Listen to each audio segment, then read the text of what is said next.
Welcome back to the Whispering Hour, where the world sleeps, and stories wake. Tonight's episode takes you onto the long American highways, where headlights stretch for miles, and the road feels far too empty to be safe. Now, let's begin.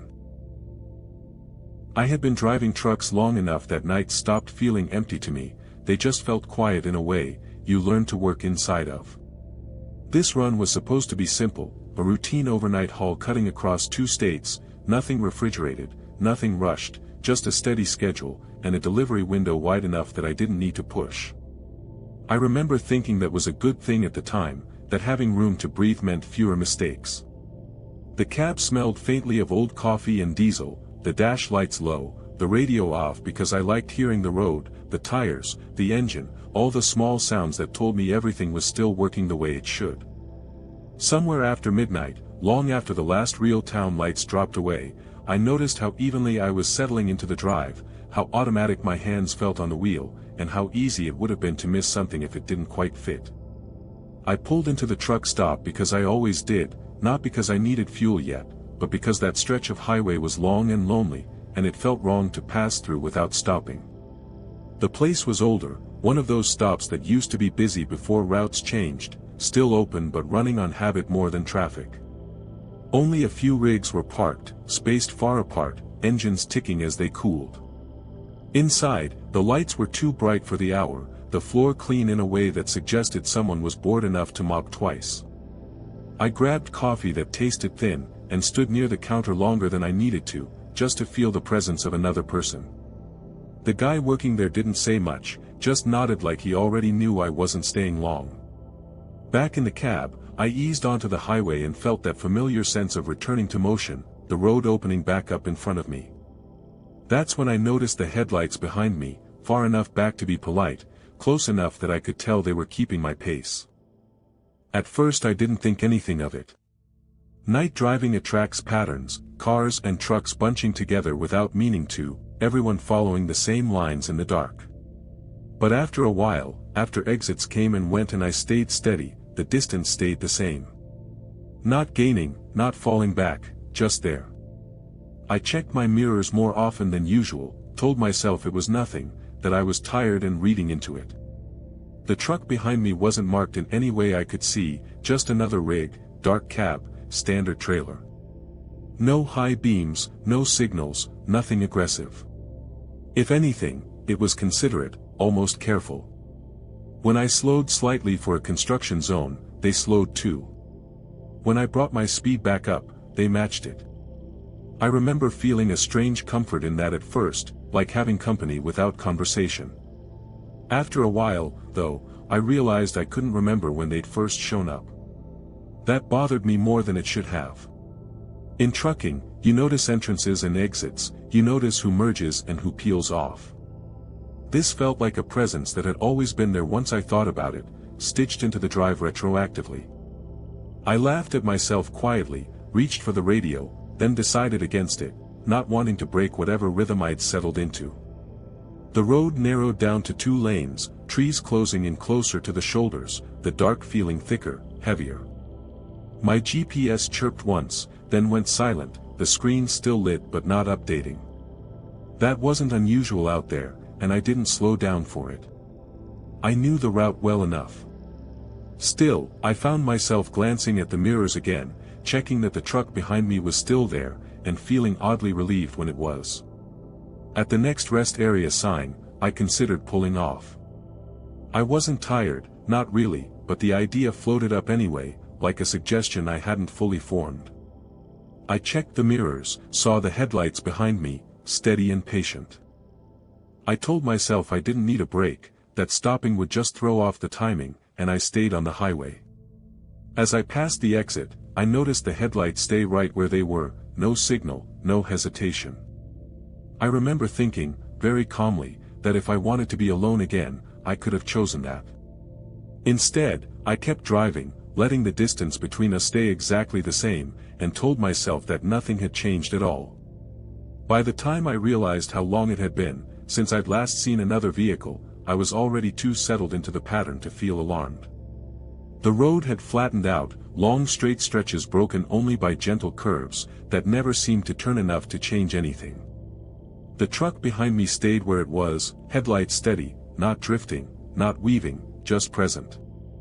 I tried adjusting my speed by a few miles an hour, nothing dramatic, just enough to test it, and watched as the distance corrected itself without effort. It didn't rush to close the gap, didn't lag behind, it simply returned to the same spacing, like it had a preferred place in relation to me. I told myself it was coincidence, that any driver running overnight knew how to lock into a pace and hold it. Still, I found my thoughts circling back to it, not with fear exactly, more with curiosity edged by a mild discomfort I couldn't name. I reached down and turned the radio on low, scanning stations until I found a voice talking about weather somewhere far away. The sound filled the cab, but didn't really change the feeling. When I glanced back at the mirror, the headlights were still there, unbothered. Another sign came up for fuel and food, a larger stop than the last one I'd used before. I slowed, signaled, and eased into the exit lane, half expecting the truck behind me to continue straight. It didn't. The headlights followed, signal blinking in sync with mine, the turn so smooth it felt rehearsed. That was the first moment I remember thinking I should pay closer attention. Not panic, just attention, the way you do when something doesn't line up, but hasn't crossed into danger. The lot was nearly empty, a wide expanse of asphalt under tall lights that hummed faintly.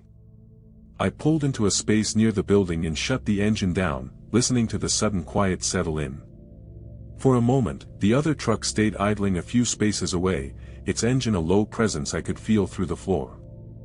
I sat there longer than I needed to, hands still on the wheel, watching the reflection of its headlights on my mirrors. Eventually, their engine cut too, almost immediately after mine, the timing close enough that I noticed it without meaning to. Inside, the place felt larger than it should have, aisles wide, shelves half-stocked, the air smelling faintly of fryer oil and disinfectant. I walked slowly, stretching my legs, letting the movement ground me.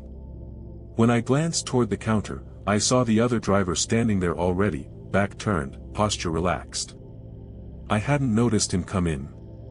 He wasn't doing anything unusual, just waiting, but something about the way he stood felt familiar, like I'd seen it before from a distance. He turned his head slightly, not enough to fully face me, and I caught a glimpse of his profile. There was nothing memorable about it, no feature that stood out, which struck me later as odd, how unremarkable it all was. He nodded once, a small acknowledgement that didn't ask for anything. I nodded back, surprised at how natural it felt, like returning a courtesy I owed. We didn't talk. He paid, stepped aside, and held the door without looking back, the gesture automatic.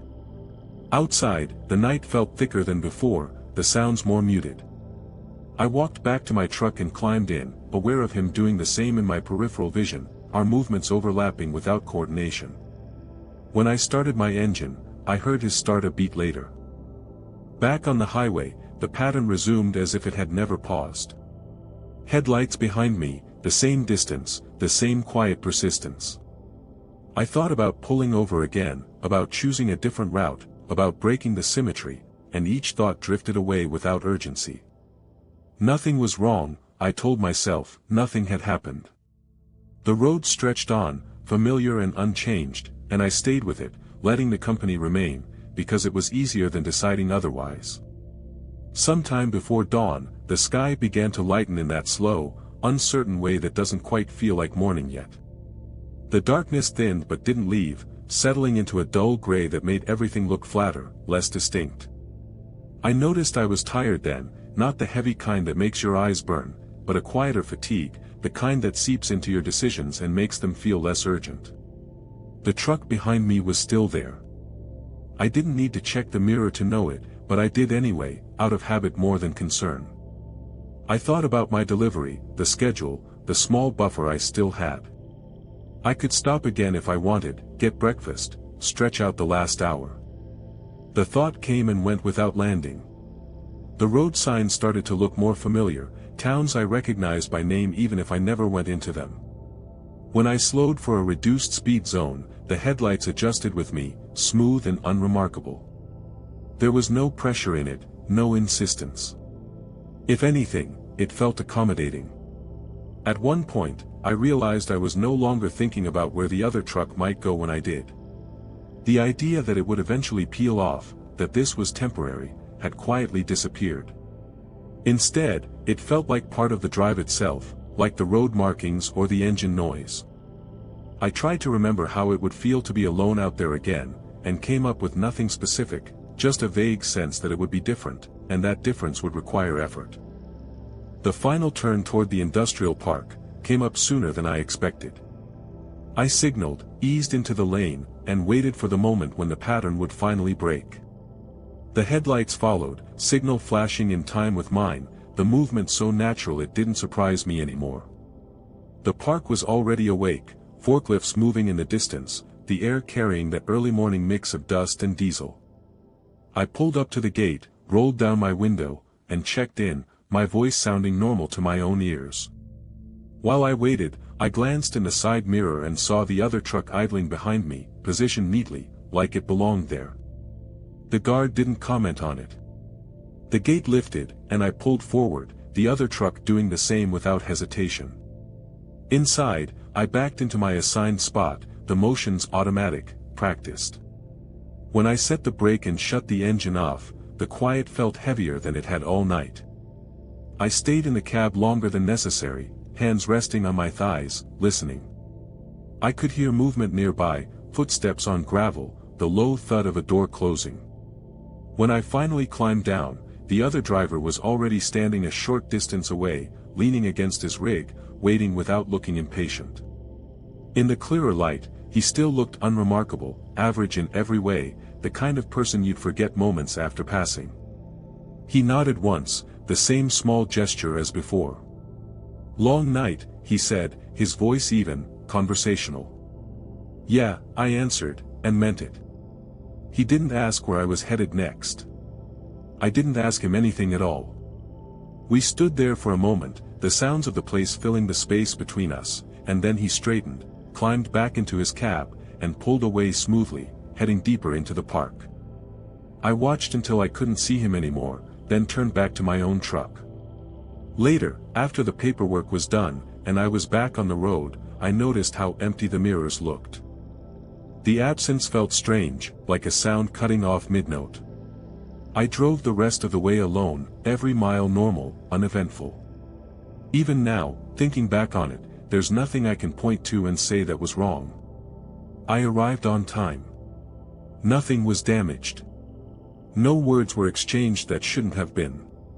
What stays with me is how easily I let the company remain, how often I chose not to decide, and how natural it felt to have something match my pace so perfectly, that I stopped imagining it ever leaving. I took the load out of Bakersfield just before sunset, one of those short-haul contracts that still manages to stretch itself thin, once you're on the road. Produced this time, boxed and iced, the kind that makes the trailer hum steadily behind you, a sound you feel more than hear. I remember thinking the timing was awkward, not late enough to feel like night driving, not early enough to feel finished, but I didn't push it. I've learned that forcing a run usually costs you more than it saves. The route cut through smaller highways sooner than I expected, farmland giving way to long, quiet stretches with fewer lights and fewer places to stop. I kept the radio low, mostly voices fading in and out between stations, and let the rest of the cab stay quiet.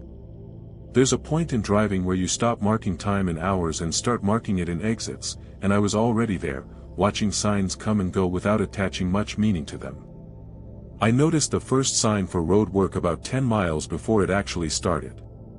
Orange lettering, reflective enough to catch my eye even before the headlights hit it square.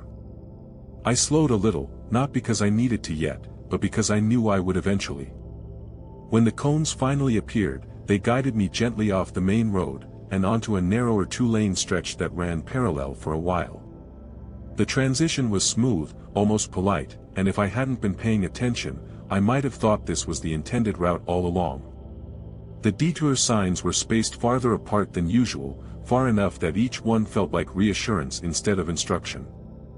I stayed with them, following the curves, noticing how quiet it had become without the steady rush of traffic around me. A few miles in, I passed a small turnout with room for maybe 3 trucks, unlit but clearly used, tire marks pressed deep into the dirt. I didn't stop. I wasn't tired, and there was no reason to. Another sign came up, then another, all pointing the same way, all looking newer than the road itself. I checked my GPS, saw it recalculating, then settling on the same path without complaint. That eased me more than it should have. I've always trusted the things that don't argue. The road dipped slightly, then leveled out, fields opening on either side, dark and flat. I became aware of how alone I was, only when I realized how long it had been since I'd seen another set of headlights, coming or going. It wasn't unsettling at first, just noticeable, like a change in weather. I adjusted my speed, rolled my shoulders, kept going. The detour should have ended by then. I knew roughly where I was, knew how long this stretch usually lasted. When another orange sign appeared, identical to the last, pointing forward without offering distance or explanation, I felt a small hesitation surface and pass. Turning around would have been simple. The road was clear, wide enough. I didn't do it. I told myself the main highway would reappear soon, that detours rarely follow a straight logic, and that stopping now would only make the night feel longer. A low building came into view ahead, squat and rectangular, lights on but dimmed, sitting close to the road like it had been placed there intentionally. No sign marked it as anything specific. Just a small lot, a few empty spaces, and one truck already parked, engine off. I slowed as I passed, glanced over, noticed how clean the place looked despite how out of the way it was. I kept driving, waiting for the cones to lead me back, waiting for the detour to explain itself. Instead, the road continued on, unchanged, the signs still appearing at regular intervals, still guiding me forward. I remember thinking, calmly and without panic, that I could stop at the next turnout, check my map properly, make a choice. I remember thinking that, and then letting the thought drift away as I stayed on the road, following directions that never raised their voice. By the time I started to feel the need to confirm where I was, the road had already settled into something that felt established, like it had always been this way. The detour signs continued at the same measured distance from each other, never too close, never far enough apart to invite doubt. I checked my GPS again, more carefully this time, zooming out instead of in, watching the screen redraw itself in small, quiet adjustments. The route line stayed put. No warnings, no reroutes, no alerts. It behaved as if nothing unusual was happening, and that steadiness carried more weight than it should have. The farmland on either side gave way to longer stretches of nothing at all, just dark ground fading into darker sky. I passed another turnout, larger than the first, gravel pressed flat by repeated use. There were no lights, no posted signs, but the entrance was wide and deliberate, like it expected traffic. I slowed instinctively, felt the truck ease back, and for a moment I considered pulling in, shutting the engine off, letting the night reset itself around me. Instead, I stayed in the lane, speed picking back up without conscious effort, the decision already behind me before I fully noticed making it. I began to realize how quiet my own thoughts had become. Not absent, just muted, as if they were being allowed only so much room. I wasn't tense, wasn't afraid, but I also wasn't planning more than a few seconds ahead. Each sign I passed felt sufficient, like it answered a question I hadn't asked out loud. I stopped wondering where the detour would end and started assuming it would, eventually, on its own terms. Another building appeared ahead, similar to the first but set farther back from the road, lights low, windows dark. 2 trucks were parked this time, spaced neatly, both trailers aligned the same way. I noticed that without knowing why it mattered. I drove past, eyes forward, aware of a faint pull to slow down, to join them, to let the engine rest. The pull wasn't urgent. It didn't insist. That made it easier to ignore, and easier to forget I'd noticed it at all. The road surface changed subtly, smoother in places, rougher in others, patches laid down carefully instead of hastily. It felt maintained, just not in a way I recognized. When I checked the time, I was surprised by how little it seemed to have moved. I did the math in my head, compared distance to speed, and came up with nothing that quite explained it. I let that go too, telling myself I'd misjudged the last hour. Eventually, I saw headlights ahead, stationary, low to the ground. As I got closer, I realized it was another truck pulled off partially onto the shoulder, hazards blinking slow and steady. I eased past, watching the cab as I did, half expecting movement. The driver sat inside, hands on the wheel, staring forward, posture straight. He didn't look toward me as I passed. He didn't look anywhere at all. I told myself he was resting his eyes, that I'd done the same thing more times than I could count. A mile later, I noticed my own shoulders had dropped, my grip on the wheel lighter than before. The signs continued, unchanged. I stopped checking my GPS altogether, not because I trusted the road, but because it no longer occurred to me that I needed to. I drove on, following instructions that never spoke, passing places that felt prepared for me whether I used them or not, and thinking, with a calm certainty that surprised me later, that stopping would come naturally when it was time. The road ended without announcing itself. One moment I was following the same gentle curves and evenly spaced signs, and the next the pavement widened slightly and smoothed out, the cones disappearing as if they'd never been there. The detour signs stopped too. No final notice, no reassurance, just an unspoken understanding that whatever stretch I'd been on was finished. Ahead of me, a familiar highway number appeared, reflective and clean, and I merged onto it without slowing. The transition so seamless it took a few seconds to register that anything had changed. I checked the GPS then, more out of habit than concern, and saw the route line settle into place as if it had always been waiting there.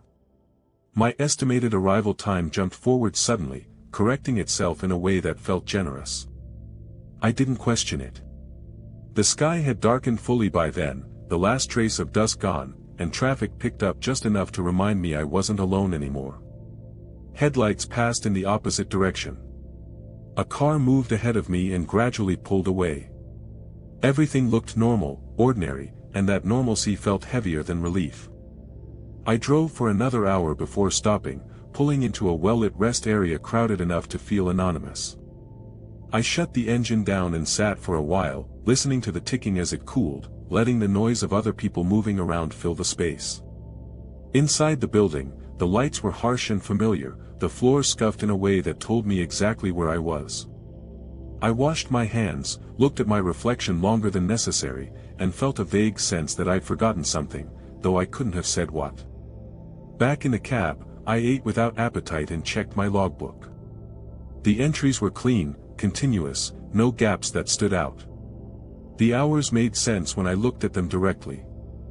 Still, I found myself tracing the lines with my finger, rereading the same section, trying to place a moment that felt missing. Nothing came to mind. Eventually, I closed it and told myself I was overthinking, that long drives blur together and always have. The delivery the next morning went smoothly. No delays, no questions, no mention of alternate routes or unexpected miles. The receiver signed off without comment, and I pulled away feeling lighter, as if completing the run had sealed it off from the rest of my memory. I drove on, took another load, settled back into routine. For a while, I didn't think about that night at all. It comes back to me now only in fragments. The consistency of the signs. The way the road offered places to stop without asking me to use them. The calm certainty that I would know when to pull over, without needing to decide. I can't tell you how long that detour actually lasted, or exactly where it took me. I can't find it on any map I've checked since. What I know is this: when I see road work signs late at night now, especially on familiar routes, I feel an immediate urge to slow down, to pay closer attention. Not because I'm afraid of getting lost, but because I remember how easy it was to follow instructions that never explained themselves, and how natural it felt to let the road choose for me, one quiet mile at a time. I took the night shift that week, because nobody else wanted it, not because it paid better or ran smoother, but because it sat awkwardly between schedules, and made people feel like they were giving something up. I didn't mind it. Night driving had always felt cleaner to me, fewer variables, fewer conversations, fewer chances for things to drift off course. This run started out of a distribution yard outside a river town I'd been through more times than I could count, hauling dry freight headed east, nothing fragile, nothing urgent, just weight and distance. The first few hours passed the way they always did, highway lights stretching and compressing, towns announcing themselves with clusters of glow and then falling away. I kept the cab dim, gauges low, mirrors adjusted just enough to catch movement without inviting distraction. Around 2 in the morning, my phone vibrated in the cup holder, a single buzz that felt louder than it should have. I ignored it at first. I don't like touching my phone while driving, and nobody who knows me would be calling at that hour unless something was wrong. It buzzed again a minute later. Same short vibration, no insistence. I waited until I hit a straight stretch before glancing down. No call, no voicemail notification, just a text preview with no sender name, only a number I didn't recognize. The message was simple: you can stop at the next one if you want. I stared at it longer than I should have, then checked the road, the mirrors, the dash, everything that usually grounds me. There was no mention of a stop on my route, no reason for anyone to be suggesting one. I told myself it was a wrong number, someone messaging a different driver, maybe using an old contact list. I slid the phone back into the holder and drove on. 10 minutes later, a sign for a rest area appeared ahead, reflective letters catching the headlights early. I hadn't remembered it being there, but that didn't mean much. Routes change, signs move, memory smooths things over. As I passed it without slowing, the phone buzzed again. This time, I didn't look right away. I felt a faint irritation instead, not anger, just the sense of being interrupted while focused. When I finally glanced down, the message thread had updated. Next one's quieter. I slowed a fraction without meaning to, then brought the speed back up, annoyed at myself for reacting at all. I typed nothing. I didn't block the number. I told myself engaging would only make it feel more real.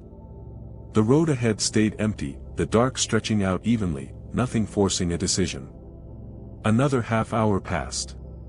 The phone stayed still. I relaxed again, shoulders dropping, thoughts drifting back to the rhythm of the drive. I started thinking about where I'd stop later, closer to dawn, a familiar place with decent coffee and enough space to park without jockeying. That's when I saw the next sign, smaller this time, just a symbol and an arrow, pointing toward a turnout I hadn't used before. The phone buzzed once, almost politely. That one, I didn't slow. I didn't speed up either. I passed the turnout, noticed the gravel lot lit by a single overhead lamp, one truck already parked there, engine off. I told myself someone was just trying to be helpful in a strange way, maybe confusing me with someone else, maybe pulling some kind of joke that wasn't landing. Still, the timing sat with me longer than it should have. I drove on, eyes forward, phone quiet again, and reminded myself that I didn't owe attention to every interruption. The night stayed calm, the road familiar, and nothing else happened for a while. Even so, I found myself checking the mirrors more often, not looking for another truck, just making sure the space around me was still mine, unchanged. By the time the next message came through, I'd convinced myself there wouldn't be one. The phone vibrated once, soft enough that I might have missed it, if the cab hadn't been so quiet. I waited a few seconds before looking, more out of stubbornness than caution. The screen lit up to the same number, no name attached, the thread unchanged except for a single new line, missed it. I felt a small tightening in my chest then, not fear, just irritation sharpened into focus. I hadn't replied, hadn't acknowledged anything, and yet the message assumed a shared awareness that didn't exist. I glanced at the road ahead, the mirrors, the empty stretch of pavement unfolding exactly the way it should have. Nothing about my surroundings suggested anyone nearby was paying attention to me specifically. I set the phone face down and kept driving. A few miles later, I noticed how often I was checking the distance between exits, counting them without meaning to. I'd driven this route enough to have a rough sense of where I was, and that sense still lined up. That mattered. I told myself that as long as the road made sense, the rest didn't have to. The phone stayed quiet long enough for me to relax again, my focus drifting back into the usual narrow channel of speed, lane, engine sound. When another rest area sign appeared, I felt it before I thought it, a slight shift of attention, like someone clearing their throat nearby. I passed it without slowing, eyes fixed ahead, and waited. Nothing happened. No vibration, no follow-up. That absence unsettled me more than the messages had. I realized I'd started expecting the commentary, the quiet direction layered over the drive. The next message came almost 10 minutes later, long enough that I'd stopped anticipating it. You don't have to stop yet. The phrasing bothered me. Not because it was wrong, but because it sounded considerate, like an option being left open rather than pushed. I didn't know why that distinction mattered, only that it did. I checked the time, recalculated my hours, noted that stopping soon wouldn't hurt me, but continuing wouldn't either. I tried to reason through who might be sending them. Dispatch didn't text like this. Other drivers I knew wouldn't either, and even if they did, they'd identify themselves. I thought about the possibility of automated systems, location-based alerts gone wrong, but the messages didn't feel automated, they felt paced. They arrived in relation to what I did, not where I was alone. The road dipped and rose gently, trees pressing closer in places, opening up again just as quietly. Another turnout came into view, smaller than the last, unmarked, the gravel worn smooth. I slowed slightly this time, then caught myself and held steady, aware of the choice in a way I hadn't been earlier. The phone stayed silent as I passed. No approval, no correction. That was when I realized the messages weren't trying to get me to stop, they were watching whether I would. The thought came without panic, settled and easily, like something I'd already known but hadn't named.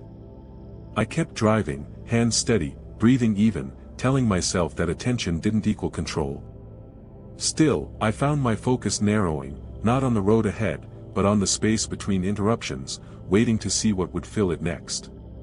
The messages stopped an hour before dawn, not abruptly, just quietly, as if the conversation had reached a natural pause. I noticed the absence only after I'd stopped checking the phone, after the road had begun to lighten at the edges, and the cab filled with that muted gray that comes before morning fully decides to show up. Traffic picked up again in small, ordinary ways, a car passing, another truck settling in behind me for a few miles before drifting off. Everything looked the way it was supposed to. I kept the phone where it was, face down, and drove without touching it. A few rest area signs came and went, each one familiar enough that they didn't stand out. I felt a dull sense of relief that surprised me, not because the messages had been frightening, but because they'd required attention. And felt a small confusion settle in. The first message in the thread wasn't the one I remembered.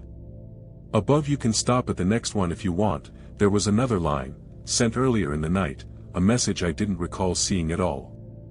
"I'll let you know." I stared at it until the words flattened out, until they stopped feeling like a sentence and started feeling like a statement that didn't require my response. I checked the time stamp, the location data, anything that might explain how I'd missed it. Everything looked normal. Too normal. I locked the phone and set it back down. The rest of the run passed without incident. Delivery was smooth, paperwork clean, no questions asked. I drove home later that day feeling tired in a way that sleep didn't quite touch. For a long time after, I told myself the messages had been a coincidence, a wrong number threaded with timing that felt meaningful only because I let it. Even now, I don't think about who sent them. That never felt like the point. What stays with me is how easily I accepted the commentary, how quickly I began measuring my decisions against an unseen response. I still drive nights. I still keep my phone in the holder, screen down. And when it vibrates now, even for someone I know, I notice the hesitation before I look, the brief pause where I remember how quietly guidance can arrive, and how natural it can feel to wait for permission you never asked for. I took the run because it fit between two longer hauls, and didn't require much thought, a daytime pickup with a night delivery that left just enough room to rest afterward. It was bulk packaging material, light but awkward, the kind that shifts if you don't ease into stops. I remember the weather more than anything else at the start, a low, steady rain that didn't threaten but also didn't clear, the kind that settles in and makes the road feel narrower than it is. By the time I crossed into the next state, the rain had evened out into a fine sheet, wipers moving at the same measured pace they'd been at for hours. Traffic thinned naturally as the night went on, not suddenly, just fewer headlights each time I checked the mirrors. I wasn't tired. I felt alert in that quiet way that comes from doing something familiar without interruption. The cab smelled faintly damp, clothes drying slowly from earlier stops, the heater set just high enough to take the edge off. The advisory sign showed up without much warning. Reduced speed, weather area ahead. No flashing lights, no urgency, just reflective letters catching the beam and passing overhead. I slowed a little, not because conditions had changed, but because the sign suggested they might. A mile later, another appeared. Same message, same spacing. I adjusted again, easing down a few more miles per hour, telling myself it was better to be cautious. The rain stayed exactly the same. Visibility didn't drop. The road surface looked no different than it had 10 miles back. Still, the signs continued, each one identical, each one encouraging the same adjustment. By the third, I'd slowed enough that it felt deliberate, like a choice I was making rather than a response. I checked the time, did the math, realized the delivery window could handle it. There was no reason not to comply. I passed a small digital board then, one of the portable kinds used for construction or warnings. Instead of numbers, it simply read "Thank you for slowing down." The message felt oddly personal for something automated. I noticed that, before I noticed the absence of any other traffic. No cars passed me. None came up behind. The highway stretched ahead, wet and reflective, empty in a way that felt managed rather than accidental. Another sign came up, advising an even lower speed. I hesitated this time, foot hovering just enough to register the pause. The rain still hadn't changed. The truck handled fine. I could have held steady and been justified. Instead, I eased down again, watching the speedometer settle into a range I usually associated with congestion, not open road. The feeling that followed wasn't fear, it was compliance, smooth and untroubled. Each adjustment felt reasonable on its own. It was only when I looked back, and realized how far I'd come at this reduced pace, how much time had stretched without me noticing, that a small unease surfaced. I checked for an exit, any sign of a rest area or pull-off, but the signs offered nothing but reassurance and instruction. I told myself weather advisories linger sometimes, that zones can be longer than expected. The rain continued, steady and unremarkable. I stayed in my lane, speed matched perfectly to what was being asked of me, and waited for the moment when the signs would release me back to normal driving. Until then, I followed guidance that never raised its voice and never explained itself, trusting that it knew something I didn't. After a while, I stopped expecting the signs to change. They kept the same distance between them, far enough apart that each one felt like a reminder instead of a warning, close enough that I never quite forgot, I was still inside whatever zone they were describing. My speed held steady at the lower number without effort, my foot resting lightly, the engine sounding slightly different than it had earlier, not strained, just subdued. The road stayed empty. That was the part that didn't line up. Even in weather, even late at night, someone usually pushes through, passes, proves the rules are optional. There was no one to watch do that. The rain began to feel less like weather and more like texture, a constant presence without variation. I realized I'd stopped checking for standing water or wind, stopped scanning the shoulders for debris. I was no longer driving based on conditions, just instructions. That recognition came and went without urgency. The truck felt stable. Nothing bad was happening. I stayed where I was. Another digital board appeared ahead, brighter than the others, its glow reflecting off the wet pavement. This one read, "Maintain current speed." I remember noticing the phrasing, how it didn't ask or advise, just stated.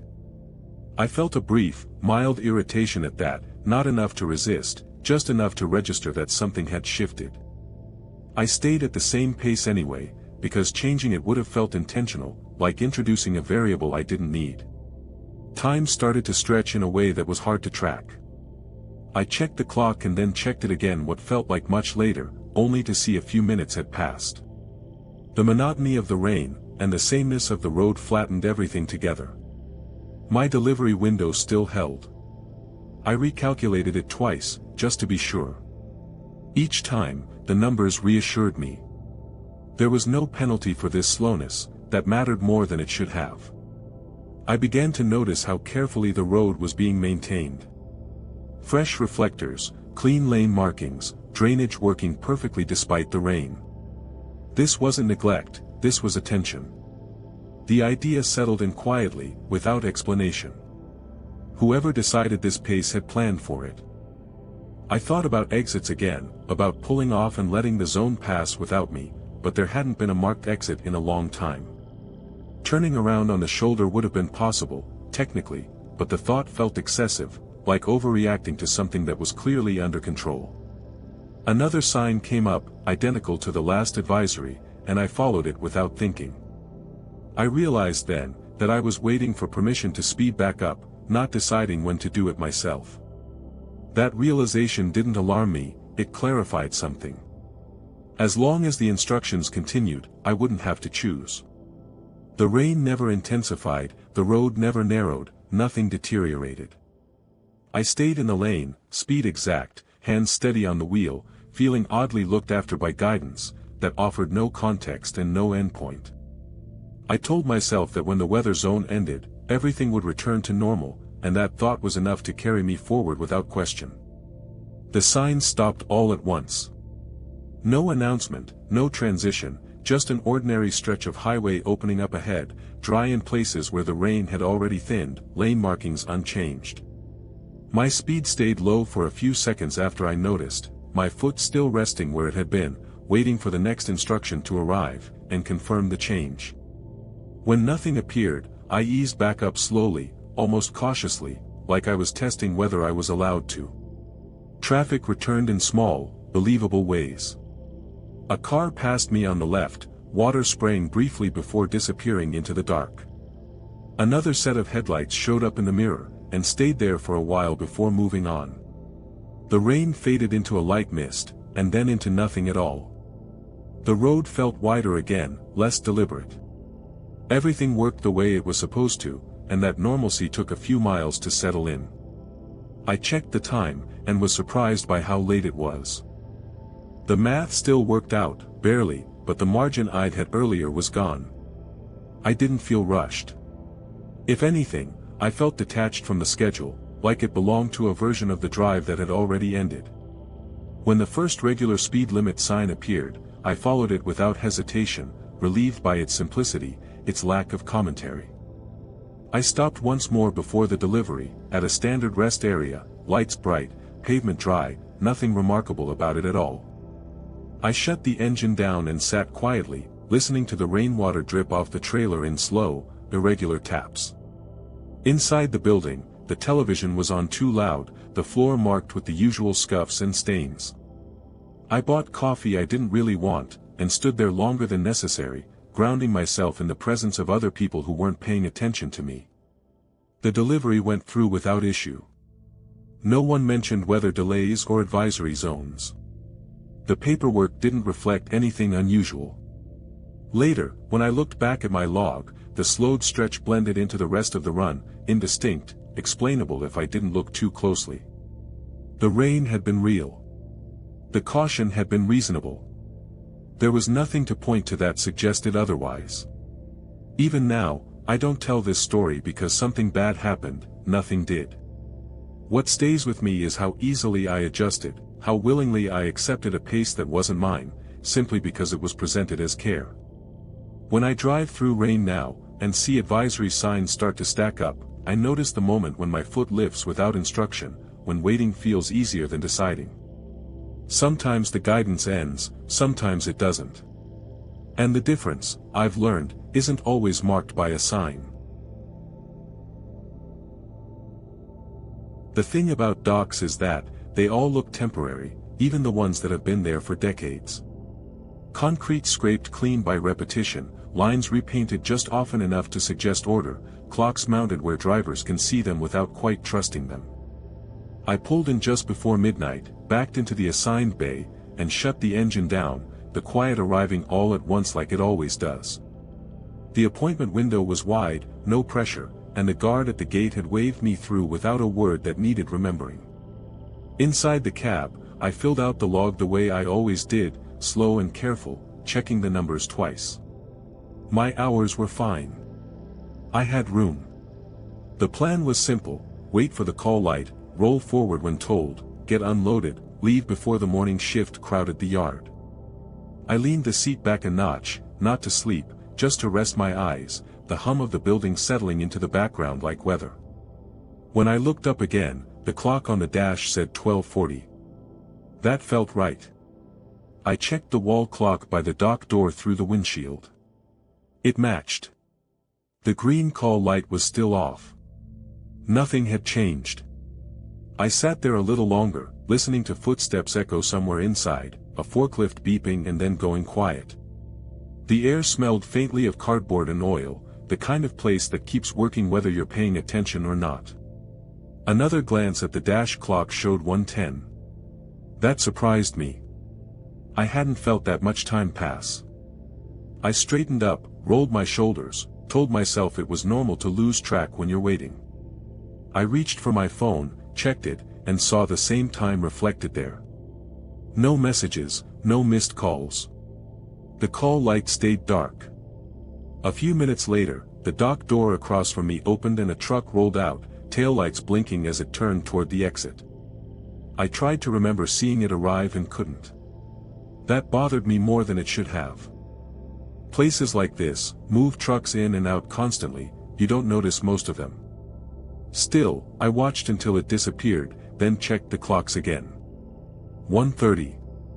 All three agreed. I got out of the cab to stretch, boots echoing on concrete. The yard felt larger on foot, lines stretching farther than they had from behind the wheel. I walked to the posted schedule board near the office window, scanned the rows for my number, found it where it should be. Status, waiting. Time in, 23:52. I checked my log. Same, everything lined up. Back in the cab, I sat upright this time, determined not to drift. The heater clicked on and off softly. The building noise rose and fell in predictable waves. I focused on small things, the way the steering wheel felt under my hands, the faint vibration from other trucks idling nearby. When I checked the time again, it was 2:15. That was when the unease set in, not sharp, just present. I hadn't slept, I was sure of that. I'd been paying attention. The minutes between checks felt thin, like they were slipping past faster than they should. I considered going inside to ask, then decided against it. Asking would turn waiting into a problem, and nothing had told me there was one yet. The call light flicked on at 2:20. Green, steady. I rolled forward, eased into position, shut down again. A dock worker opened the door and nodded, the kind of acknowledgement that doesn't invite conversation. I watched the process through the mirror, pallet jacks moving, the trailer rocking slightly as weight shifted. I checked the time once more. 2:35, reasonable. When it was done, the worker knocked twice and stepped away. I pulled out, parked in the staging area to finish paperwork, and noticed the sky had lightened just a touch, that gray edge that suggests morning isn't far. I looked at the dash clock, then the phone, then the wall clock by the exit gate as I drove past. They all said 4:58. I slowed without meaning to, heart steady, breath even, trying to reconcile the numbers with the way my body felt. I hadn't slept, I hadn't lost consciousness, I'd been waiting. The guard handed me my paperwork and lifted the gate, not looking up. I drove out into the early light, telling myself there was an explanation I didn't need yet, and decided I'd sort it out once the road opened up, and time started behaving the way it usually does. The road outside the facility felt different immediately, not unfamiliar, just looser, like something that had been held in place too tightly and then released. Traffic was light, the sky still undecided, everything washed in that dull early color that makes distances hard to judge. I merged without trouble and set my speed, watching the minutes tick forward on the dash in a way that looked normal again. That helped more than I expected. Whatever had happened back there, time seemed willing to behave now. I drove for a while without stopping, letting the rhythm settle back in. My body felt tired, but not in the way it does after lost sleep. There was no heaviness behind my eyes, no stiffness from nodding off wrong. It felt more like I'd finished a long conversation than a long night, mentally worn, but physically steady. I told myself waiting can do that, drain you without you realizing it. At the first rest area, I pulled in and shut down, needing to ground myself somewhere ordinary. The place was already awake, a few cars parked crooked, one other truck idling near the far end. Inside, the lights were too bright, the coffee too fresh. I stood at the sink longer than necessary, watching my reflection for signs of exhaustion I expected to see and didn't. I looked normal. Tired, maybe, but nothing out of line. Back in the cab, I opened my logbook again, slower this time. The entries still lined up. Arrival, waiting, departure. The gap was there, but it was accounted for. No missing hours, no violation. If I hadn't been sitting through it, I wouldn't have questioned it at all. That realization sat with me longer than the numbers themselves. I thought about calling dispatch, not to complain, just to mention the delay, but I couldn't find a way to phrase it that didn't sound strange. Saying I waited felt incomplete, saying time moved wrong felt dramatic, and nothing about the night had been dramatic. I closed the book and put it away, deciding to let the rest of the run finish before turning it into a story that needed witnesses.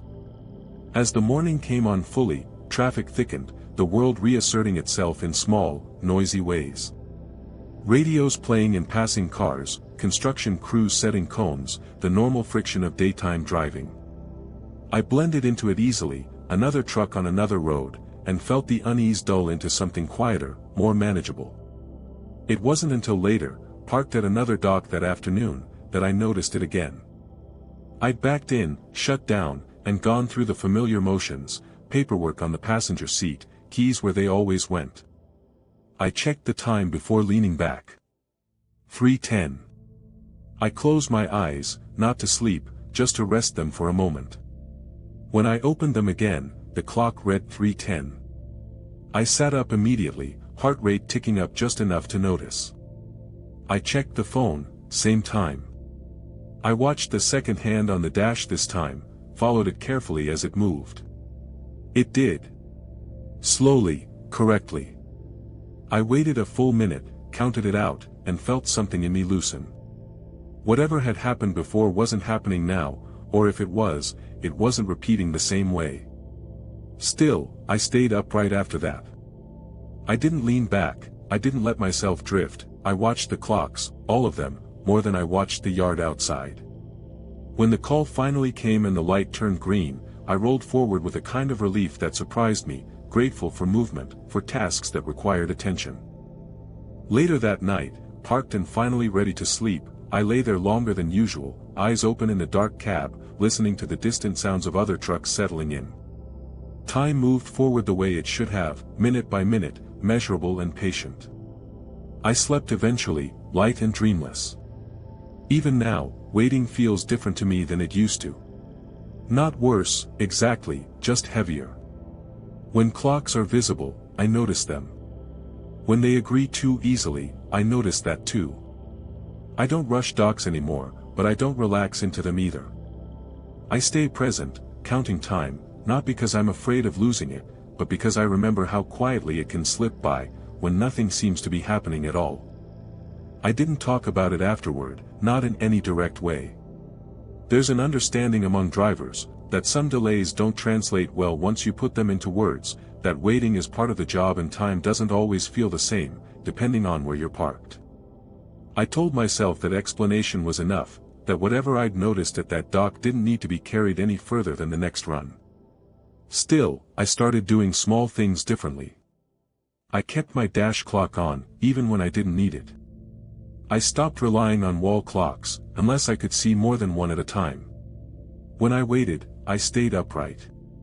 Not tense, just present, making sure I could feel the seat under me. The vibration of another truck pulling in nearby, the low hum of whatever building I was attached to, waiting stopped being a blank space, and became something I paid attention to, minute by minute. A week later, I found myself back at another distribution center, not the same one, but close enough in layout that it stirred a recognition I didn't dwell on. Same concrete lanes, same numbered doors, same expectation that you'd sit until told otherwise. I checked in, backed into the assigned spot, shut the engine down. I noted the time out of habit, and rested my hands on my thighs, breathing steady, listening. The clocks behaved. I watched them move. 10 minutes passed, then another 10. The call light stayed dark, forklifts moved in the distance, a truck a few bays down pulled out and left. Everything lined up. I felt myself relax a fraction, the vigilance easing just enough to feel earned. This was how it was supposed to work. While I waited, another driver walked past my cab, glanced in, and nodded. I nodded back. Nothing unusual about that either. Still, after he passed, I checked the time again, just to be sure. It had moved forward exactly as it should have. I let out a breath I hadn't realized I was holding.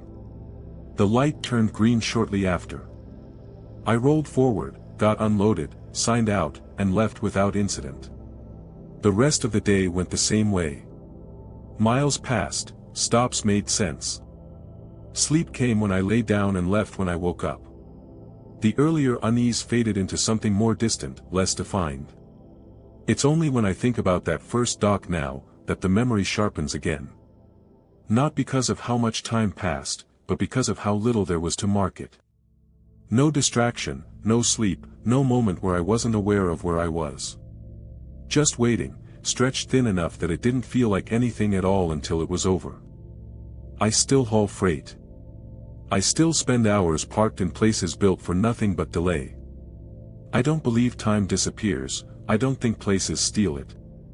What I've come to believe is simpler than that. When nothing asks anything of you, when there's no decision to make and no action required, time doesn't need your attention to keep moving. It can slide past unnoticed, clean and complete, leaving you with the sense that you were present for it, even if you can't account for every part. Now, when I'm sitting in a bay late at night and everything goes quiet, I do one small thing. I pick a sound, a distant engine, a door closing, footsteps echoing down concrete, and I keep track of how often it repeats. Not because I'm afraid of losing time, but because I know how easy it is to let waiting become something you don't remember at all. You have been listening to The Whispering Hour. Before you drift back into the dark, let me know in the comments where you're listening from, and which moment stayed with you the longest. Your whispers guide the night still waiting to unfold. Sleep well, if you can.